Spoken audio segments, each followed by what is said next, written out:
Brazil তো সবসময়ের জন্যই প্রত্যাশা, যেহেতু Brazil supporter, as a Brazil supporter সবসময় ব্রাজিলের জন্যই প্রত্যাশা করি। যেহেতু দীর্ঘ অনেক দিন যাবৎ হচ্ছে কোনো বিষয় হচ্ছে আমরা ট্রফি পাইনি, আশা করছি এবার হচ্ছে বেটার কিছু করব আর কি, বেটার কিছু করবে।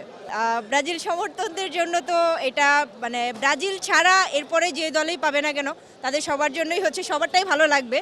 আর্জেন্টিনা হলেও ভালো, অন্যান্য দল হলেও ভালো, তবে বেশি ভালো তো সবসময় ব্রাজিলের জন্যই হবে। প্লেয়ারদের আসলে অনেক ভালো, আমাদের প্রত্যেকটা প্লেয়ার আমাদের জন্য হচ্ছে ব্লেসিংস। ওরা ভালো খেলে আসলেই, নট অনলি নেইমার।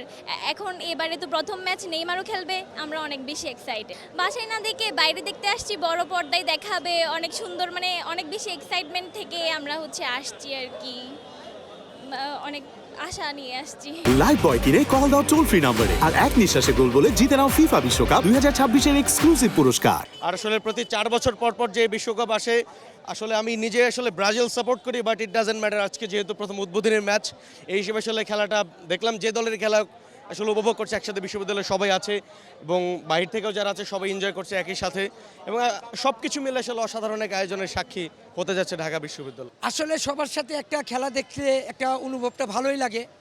আর সবচেয়ে বড় কথা এটা হলো একটা এমন জায়গা, টিএসসি প্রাঙ্গণ, এখানে সবাই আসে, সবাই একসাথে এনজয় করি, খেলা দেখি ভালোই লাগে। অবশ্যই ভালো লাগতেছে। বিশ্বকাপে অবশ্যই আমার দল পর্তুগালের সাপোর্ট করি, ক্রিস্টিয়ানো রোনালদো পর্তুগালকে সাপোর্ট করি। আর টিএসসিতে সবার সাথে খেলা দেখতেছি, ভালো লাগতেছে। বিশেষ করে বন্ধু আর্জেন্টিনা ফ্যান, মেসি ভক্ত, আমি ক্রিস্টিয়ানো ভক্ত, একসাথে খেলা দেখতে আসছি।